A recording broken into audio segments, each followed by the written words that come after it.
Phase 5 of the MCU has come and gone. Somehow we're headed to Phase 6. So let's rank the movies from Phase 5 of the MCU. What's going on, guys? I'm Chris, and welcome back to another video. So today I am ranking all 6 of the Phase 5 MCU movies. Ever since Endgame, we've had 2 phases now, Phase 4, Phase 5, and they haven't been as defined as they were with the first 3 phases, in my opinion, but still, we're here at the end of a phase. It doesn't feel real, but let's rank these movies nonetheless. Before I get into this, hit that like button, subscribe to that notification bell, and be on the lookout for more videos coming very soon. But I say we just do this thing. What say you? At number 6, in dead last for me, is going to be The Marvels. Now, I don't hate this movie. I know a lot of people really don't like this one, and I'm probably like a very low positive to negative now. I mean, the movie hasn't aged well for me, honestly. I saw it one time in theaters. I think I gave it like a 3.5 initially, but then after a few days, I said, you know what? Let me drop this score. It's probably about a 3, but realistically, this is more like a 2.5. If I went and watched it today, I guarantee you the score would drop. So when it comes to The Marvels, there were some highlights, all right? Miss Marvel, Iman Vellani plays her really well, and she was great in the TV show Miss Marvel. Well, she's the shining light of this film. You know, she's a Miss Marvel, or excuse me, she's a Captain Marvel super fan here, and so seeing that I am between Captain Marvel and Miss Marvel shines. Monica Rambeau's great, just like she is in WandaVision, and I thought some of the humor hit for me, mainly like the Nick Fury dynamic with Miss Marvel's parents. I thought that there was some good laughs to be had there, but undeniably, this is a very messy movie, and it's jumbled from the jump. Like the first 30 minutes, I want to say, are borderline disorienting with how often we're jumping to new location or new character, and it just felt real messy. There's no other way to say it. You got a villain whose name's escaping me because of how unmemorable she is, and the main plot, not the most compelling. This is a very forgettable MCU movie. Is there fun to be had, surface level? Absolutely. But it's not one I ever really see myself going back to much, and I think it's the weakest of these 6 films because it left the least impact on me, and it really maybe feels the most unnecessary out of all 6 of these movies. I don't think it's some abomination. I think there are only a few MCU movies where I'm like, that was a real stinker, but still, The Marvels didn't leave a big impact on me, and while it has some fun moments, it is pretty meh when all things are said and done. At number 5 on my list, I've got Ant-Man and the Wasp: Quantumania. This is a movie that, again, when I initially saw it, I was a little higher on it than most people, but it's regressed for me. It's gone down over time because I have not thought about this movie since it came out, and this is one of those instances where a movie's actually damaged by things that happen later on in the real world. Marvel has decided to obviously part ways with the character of Kang in that storyline, and this movie's central focus is all about Kang and setting him up to be the next Thanos, big baddie of this new era of the MCU. And so I look back at Quantumania now and I go, is this movie just completely irrelevant? Like 10 years from now, what relevance will this movie still hold? And I think the answer is pretty much 0. I don't ever really foresee any reason to go back and rewatch Quantumania, and I think this movie's probably going to be responsible for us no longer getting solo Ant-Man films, which is a bummer because I love Paul Rudd in that role, but still, I think there are fun moments to be had here. Scott Lang is a character who's inherently lovable because of how Paul Rudd plays him, so give me more of that. There's this father-daughter dynamic that works, even though Catherine Newton's performance in this movie it's not the best. The main issue a lot of people have this film was how Kang is, talked about as this Thanos-level villain, unstoppable, but he's defeated by ants. And within the context of the movie, he's a Kang variant, so there are tons of Kang variants out there, and I'm not mad about how he got outsmarted at the end, but I do look back on this movie and I go, I don't know what I was on when I first watched it, because I have not had the desire to watch it since. It's been over 2 years. This is February 2023, and I was like, it's like a 3.5. And sometimes I feel like I come out of certain Marvel movies and I'm just a little higher on them than I need to be, and I don't know why that is. I just think with specifically MCU movies, it's almost better to see how they hold up over time, and frankly, The Marvels and Quantumania have not aged well. I was higher on them initially. They are the 2 inferior films of this latest phase in the MCU, and if you're looking at big picture Marvel Cinematic Universe, they're 2 films that hold maybe the least impact, so they are lower tier Marvel movies, even though, again, there's some entertainment value there. They don't really have a long-standing impact, and I feel like as time passes, that will become more and more apparent, and these movies will kind of just fade away into irrelevance, unfortunately. Moving on, at number 4, though, I've got Captain America: Brave New World. I saw it the one time in theaters. That was, a couple months ago now, and I gave it, again, a 3.5 out of 5, which means I enjoyed the movie, but I have realized it's flawed. And I said that in my review. I was never raving about Brave New World. I just thought it was better than what I expected. It brings in, Harrison Ford as Thunderbolt Ross, and he's Red Hulk for part of this movie. You've also got like these spy, thriller, political elements at play, but they're not the most fleshed out. I'd say the strong suit of this film is Sam Wilson as Captain America. Anthony Mackie is the man. He crushes in this role. It's about damn time he gets his own movie after The Falcon and the Winter Soldier, where he's Captain America. The main plot, kind of intriguing. It's sort of a continuation of The Falcon and the Winter Soldier in a way. The Isaiah Bradley stuff really pulled on the heartstrings, and I thought was like maybe the emotional core of the film. Specifically the scene when Sam goes and visits Isaiah in prison. I'm like, damn, this is like heavy-hitting stuff. That all worked for me. But then you get into the main villain of the film, played by Tim Blake Nelson, the leader. He returns from, the Incredible Hulk, and that just kind of takes you out. And I've thought about that since. I'm like, man, there are really like flashes of brilliance here and moments where you're like, okay, I see the vision. This is a street level MCU film and I dig what they're trying to do, but the villain comes in and it's just a miss. It's a glaring error in the film, from the character design to just his motivations, very one note, and a really weak villain that has a lot of screen time and is integral to the main plot of an MCU movie can derail it. And so that's not aged well. That's one of those elements I didn't like.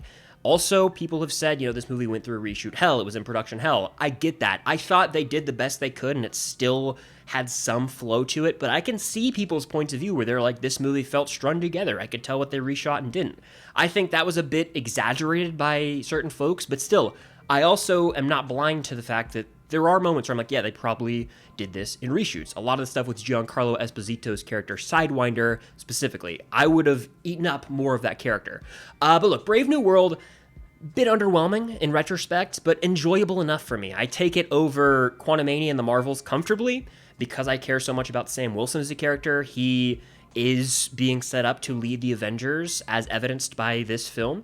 And I also really like that dynamic he had with Falcon, played by Danny Ramirez, who's Torres, So there are moments I dug here. The aerial combat, sick. There's one sequence that really stands out to me where we see Cap, like, full-on wing action, taking down these missiles. That was dope. This movie has its moments to shine, but at the same time, it's doing too much with the villain, and it's, like, really relying on the Incredible Hulk, which is one of the worst MCU movies. So to do that in the year 2025, when that movie came out in 2008, a weird move, undeniably a weird move. So it's a flawed movie. Again, I think there's enjoyment to be had, but it is far from perfect. I also don't think this is some abomination. It's better than the two movies I just mentioned. But getting into my top three, I think there's a clear gap between 1 through 3 and 4 through 6 in this phase. Number 3 for me is the recently released Thunderbolts. I've only seen the movie once as of filming this. I'm actually going to see it later today for a second time, and I enjoyed it, but I also have to let you know I had sky-high expectations. That's a me thing. That's a personal thing. I expected this, foolishly maybe, to be like a top 10 MCU movie. I was like, this is going to be so sick, and personal expectations can come back to bite you in the butt, and it did that for me. I enjoyed the first two acts of this movie quite a bit. I was prepared to give it like a 9 out of 10. I was like, hell yeah. Third act rolls around, didn't care for the direction they went with it, got a little too trippy for my taste, kind of played into some elements of like Multiverse of Madness, for example, that just weren't up my alley. Should I have seen it coming in retrospect? Probably, and that's why when I rewatch this movie and know what I'm getting myself into, I think I'll enjoy it a little more and could even bump my score up on Letterboxd. But nonetheless, this is a solid watch. It's a 3.5 out of 5, more like a 3.75 for me, and on rewatch, it could very well go up to a 4 out of 5. That's the beauty about not only Marvel movies, but all movies. You rewatch things and you can change your thoughts for better or worse, or stay the same. Just because I make a claim about a movie one day doesn't mean I'm tied to it forever. It feels like that sometimes when I make a review. Oh, you said this about this movie in 2021. That's how you feel about it today. And it's like, no, that's not how it works. Regardless, though, Thunderbolts highlights Yelena, Red Guardian, their relationship, the Bucky action that we do get, sick, and also how the film tackles some more mature themes, notably ideas of depression, mental health, and the character of Sentry / Void, kind of an on-the-nose representation of the mental health struggle, the crisis in the world right now. And so it's an enjoyable MCU movie, not as heavy-hitting as I'd hoped with the third act, but has its moments to shine. It's not as action-heavy as you might expect, and that's totally cool. They just were marketing as like, oh, look at all the practical stunts we're doing, and they didn't have as much as I thought they were going to. Totally fine. Like I said, enjoyed the movie, wasn't fully on board by the end, and I'll stand by this. I thought it had a rushed conclusion. And I'm not talking about like the final 30 minutes, I'm talking about the final 5 or so minutes. Kind of just hit you out of nowhere, and I'm still trying to determine how I feel about that. Another takeaway I had is, once you watch the post-credit scene, which I won't spoil here, it kind of feels like we are speed running to get to Avengers Doomsday. and creating this conflict that's going to take place off screen between certain heroes. And I'd much rather see that play out in a film or two building up to Doomsday as opposed to getting all that thrown on our plate when we sit down to watch Doomsday. So that's my take on Thunderbolts, though. One watch, I'm going to see it again, maybe even a third time. And I honestly expect to like it more because I won't have those monumental expectations. That's kind of how it works. If I really have bought in and think this is going to be the greatest so-and-so ever, that's poisonous to the brain, first of all, and that's a me issue. But once I can watch a movie removing that label or expectations I had, I'll be able to enjoy it a lot more, I think, and maybe, you know, pick up on things I missed, all that jazz. So my runner-up, though, that's my 3. My runner-up, Deadpool and Wolverine. I know that there has, online specifically, a lot of hate has been thrown at this film since it came out, but initially there was a lot of buzz, and I've been riding with this movie since it came out, and I'm gonna stick by that. I'm gonna stand with it. I love this movie. The opening scene, the opening credits, I've seen probably 20 times at this point. I'll just get the urge to watch that on YouTube randomly. But look, yes, this movie has, you know, those Deadpool jokes, the fourth wall breaks, all that raunchy humor, and I eat it up because I'm a fan of the first 2 Deadpool films. But it's also not just throwing cameos at us, because the surprise characters in the film actually play a pretty important role. I'm looking at Channing Tatum's Gambit, Blade, Elektra, you know, X-23. They come in, and they play a really important role in the plot. It's not like they're just there for a flash second and they're gone. They play a pivotal role. They're supporting characters in the film. And so I didn't feel like this was dangling the keys in front of Marvel fans and being like, look, we got this character back. I feel like, you know, some other big franchises can do that, like Star Wars with Anakin Skywalker. That's how I feel. But this isn't the case.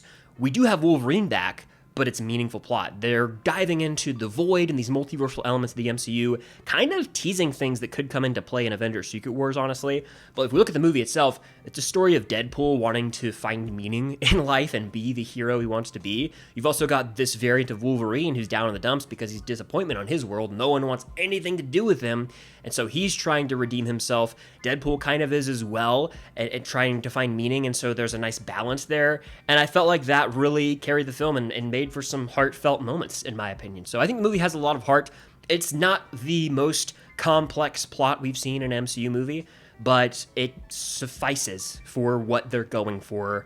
It's a crowd pleaser. I was smiling from ear to ear watching it. I've rewatched it a bunch. It's just an enjoyable ass MCU movie, one that I could watch for years to come and be like, hell yeah. It's an awesome superhero film, well directed by Sean Levy.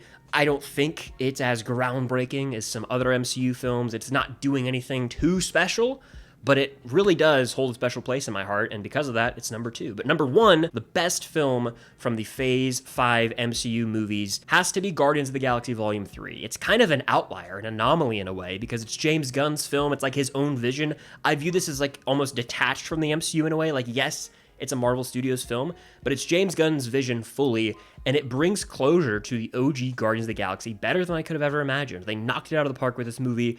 Emotionally, it was a roller coaster. I was laughing, I was tearing up, I was scared for my life, I was fist pumping when the No Sleep Till Brooklyn Wonder happens. Like, this movie's filled with classic Guardians of the Galaxy moments. James Gunn ate here, all right? This movie rules. It's still a 5 out of 5 to me, and dare I say, it might have the best soundtrack of the 3 Guardians movies. Depending on the day, kind of just flip a coin, and I'll be like, yep, it's 2, it's Volume 1. Nope, actually, it's Volume 3. They have been phenomenal soundtracks for all 3 Guardians films, and the use of Dog Days Are Over at the very end, I mean, I get chills thinking about it. It's one of my favorite endings in the MCU. It's a beautiful conclusion. I saw the movie 2 or 3 times in theaters, I want to say, and I just adore this one. This is how you do a conclusion to a trilogy. I am a sucker for trilogy conclusions. Look at Return of the Jedi, Return of the King, Dark Knight Rises, Guardians 3. They're all fantastic conclusions to trilogies.